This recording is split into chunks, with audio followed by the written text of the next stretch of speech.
Anyway, All right. so we're picking up our beer Yeah. on tap. Let's pick up the beer. What's okay? So all right. What's our beer for today? America 2.0, All right. advancing democracy. Let's go. All right, so all right, guys. So New America. I think before we address some of the particulars of a New America, like a new constitution and how the government's run, all the other shit, what does advancing? How do we better democracy? Like, what does that look like? You know, like if we had the chance to really kind of choose our form of democracy, what would it be? How would we perfect that? So I guess starting off, elections. How the heck? Like one thing that has showed that one thing in modern society that's been revealed to us is that our election system needs work. Yes. Yes. Needs a lot of work. Needs work. Now, okay, when it comes to elections, my thing is this: I don't understand how we're this bad at it for this long. That's definitely a thing. I don't get it. I don't get how we're this bad at it this long. I believe that we should be able to do elections from our phone. I get that, you know, we're in a situation where there is a lot of criminality going on the internet, but you would have to show me why we can't do that. Yeah. And and it is better that I write a ballot in and hand it to a guy. Yeah. Or I'm gonna put it in this system. I'm gonna tap all my things in this system, and I'm gonna pull this card out and hand the card to a guy who doesn't look like he wants to be here. You know, that is better that way. The ballot volunteers. The poll volunteers. Exactly. The fact that we don't have some kind of large system that we are all able to log into that says, hey, you're Nick, this is your system, you have a password, you have your social security number, you have to put in all this data before you can get in, you got to put in your driver's license number, or all these things, and then that's how you cast your ballot, by putting in your birthday, social security number, you know, all this stuff. And I just don't get it. I mean, you know, I just don't understand how we are not more efficient in the voting process. And I think that to me would be my step one. So yeah, access, right? Like access. As much as I think the powers that be rails against, you know, mail-in voting and all kinds of crap like that. If we want to be true to democracy, we have to increase access, and we have to make it as easy as possible. Yeah, I think one of the good things that some states do is they automatically register people when they get their driver's license or ID. That should be automatic for all states. Like as soon as you turn 18, boom, you can drive a vehicle. Boom, you can decide how we run this democracy. Because why do I even have to register to vote? Yeah, if I'm in the system as a person who lives in the U.S., why do I should just be able to go vote. Yeah. Yeah, the fact that there's not one whole system, the fact that Facebook can do what Facebook does, and you can't figure out that I'm in this county and not this county, I don't understand. I don't get it. Well, you know, it's just old system, and I think from a perspective of like people and stuff, it is okay. The system's okay because it's meant to be like kind of cheat proof. It's trying to be cheat proof. Yeah. We're finding that other powers, other national powers, global powers are trying to influence, you know, through, you know, poking and prodding and all this other stuff on social media, how people feel about it. I think the greatest danger to our voting system currently is the belief in the voting system at all. But that's a whole nother piece. That's a whole nother piece. I think when we talk about improving it, you know, I think the technology piece is one, and I think on top of that, I honestly would like a receipt. Like, I think building the trust is another part of that. Like increasing the trust and increasing the access. Increasing the trust. Never thought about that. Increasing the trust, as in like, yo, like this system that we have, this real time system. When I vote, I am voter number blah blah blah who has voted this number vote for this people, and maybe hook that up and let that be free roam knowledge, so the media can pick it up, and then it's like boom, this number voter voted, boom. Yes, I can see that my vote counted. Right now, I think one of the biggest issues with trust right now is like people, even when we talk about ballot, even if we talk about machines, people are worried that those things aren't even being counted. I think it was a situation where 500,000 votes weren't counted because they was mailed in, but they didn't mail in time or something. You mean here in Georgia? It was somewhere. I don't remember where it was. Here in Georgia, something happened, I believe today or yesterday, where a group took legal action because supposedly 200,000 votes in Georgia were not counted. Get out. So it's like this idea that it's like, well, this is obviously why we don't trust you. Yeah. And it seemed like they were directly trying to not count these votes due to reasons that they had kind of conjured. Yeah. So, and so that's the dangerous part. So improving our election system, and of course, we got to take the hard look at the Electoral College. Yeah.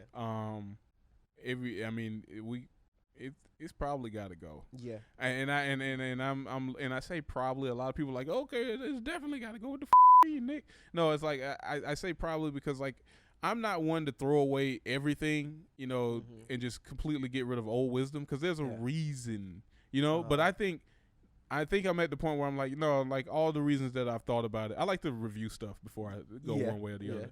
It's like all the reasons I've thought about it, it's like, no, that doesn't make any sense right now. It's like, and plus, this is my biggest thing for why we probably should get rid of it. Every other election is decided by majority vote. Yeah. Every other election that you have, from your city councilman to your mayor to your senator to your governor, are all majority vote. And we're fine with that. And then the president is some weird, like people. If nothing else, I think the best way to remedy the whole worrying about the wrong executive getting in power is to limit the power of the executive. Yeah. I think we probably need to be looking at constitutional amendments to rank. We've seen that the executive has way too broad stroke, too much power, broad stroke, right? Way too much. Like this idea that an administration can just withdraw us from an internationally congressionally approved congressional approved treaty at a whim is insane. Yeah. It's insane. It's like, no. The people, we, through Congress, have decided that, that we like this. And we actually want to work with the world on this or whatever it is, right? Yes. So that's my bit about that. Now, I think when we talk about advancing democracy, also, we have to look at like addressing grievances. Yes. And I guess this is the flip side to that, right? So like if we go no electoral college, then we're really completely giving into the majority rule situation, which is how democracy works, right? But how does democracy address those grievances is the key. Yeah. Like how do we address the grievances of the minority? I mean, that is I wish I had some more drink. To me, to me, that is a big thing to bring up right now. Yeah. In this, because at this point, we are living in a quarantine, coronavirus, civil unrest America, and at least one of these things could be solved by letting the people decide right now. These people have grievances. And the fact that you are telling them that, like, we'll get to that at some point, maybe down the line, is rough. I think that we need to be voting on grievances in the same way that we vote on everything else. You thinking about referendums? I think national referendums, and to be honest, please, whoever the most solid expert in government, please get me straight on how national referendums even get started. But national referendums should be more easily brought up. Like yes, it should be thrown back to the nation. There are certain things that should be thrown back to the nation more often. You know, like I'm in favor of that. That's just what it is. It's like it's big things really. Like the Congress should kind of defer to the nation on some really big stuff. Right. Do y'all want a high speed transit network?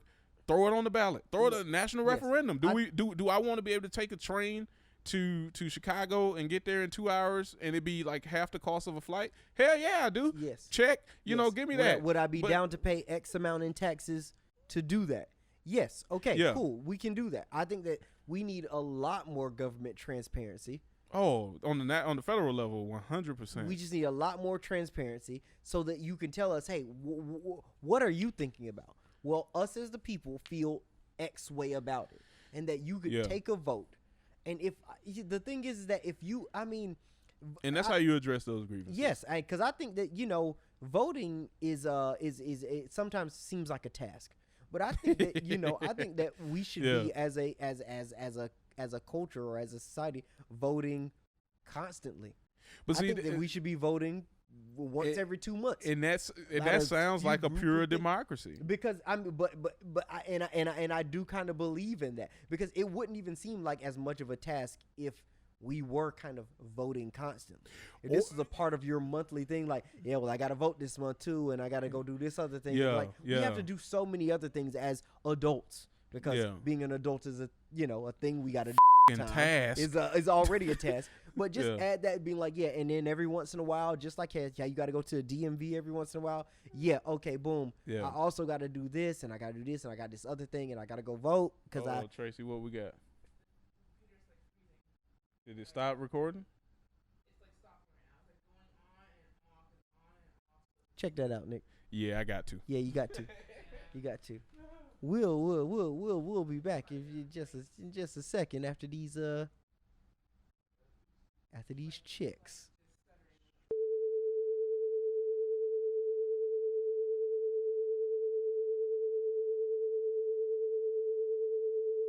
So guys, we got this little is techie technical difficulty. In fact, I got how I want to add that in there. But anyway, we had some technical difficulties, guys. But anyway, we're back.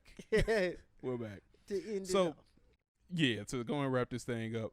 So guys, what we was looking at, like a fairer democracy, a more pure, more voting, more often equals a pure democracy, or it's closer to a pure democracy than what we have right now. I don't think we should be in a pure democracy state where we're voting on everything and we don't have any representatives, but a pure democracy where, like you said, people are voting every other month or maybe even every half year or something like that. And that can only work with the addition of making election days holidays. Right? So you have to election days have to be holidays. That just has to happen. Yes. Like if how the hell does a democracy like not value democracy by saying like, yo, everybody gets this day off to enact their rights as citizens. Yes. Right? Yes. So if you had a situation where election days were national holidays, so everybody's off, and we were voting on like there was more referendums where we were voting more frequently, maybe every quarter. Quarterly would be awesome. Like once a quarter, quarterly, a quarterly national election would be awesome. Because it would definitely force our officials to think about what's about to happen. Oh yeah. They will be thinking about, how does everybody feel right now? Yeah. Do they feel safe? Do they feel taken care of? Because they're going to vote in 3 months about how they feel about this city or this state or the country. Yeah. That to me is one of those things where you just have to. You gotta take it. You gotta take that. All right. So here's my wrap up for how we can advance democracy. Okay. So number one, make every election a national holiday. That's like I just said. Yeah. Number two, term limits for every public official, period. Okay. That includes the Supreme Court. That and I get why. I really do get why the Supreme Court is lifelong appointments. Uh-huh. But I don't think that counterweight matters as much anymore.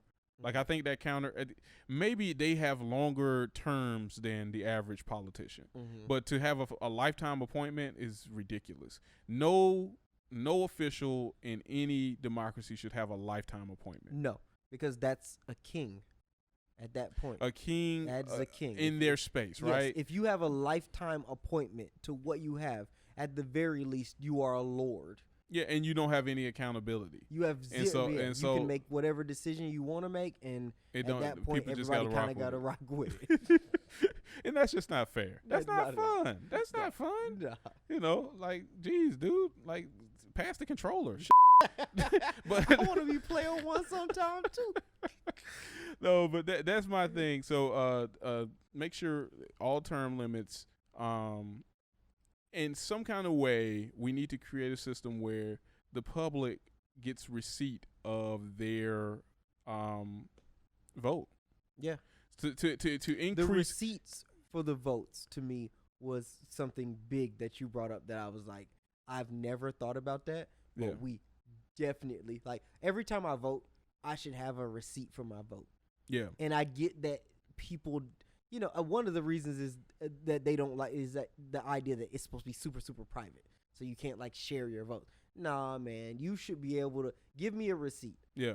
And if it requires us building a supercomputer to process all this at once, because what the problem is, right? The problem with it is that, you know, what happens if somebody votes at the same time? Man, use whatever denomination of time, however far you need to go. I don't care. I don't even know what a pentamillisecond. I don't really care, right? But you need to go as far as you can to where, like, no, we know that in this measure of time, this was not the exact same time. Right. Yeah. And even if it was the exact same time, this is the vote. This is vote A for this time. This is vote B for this time.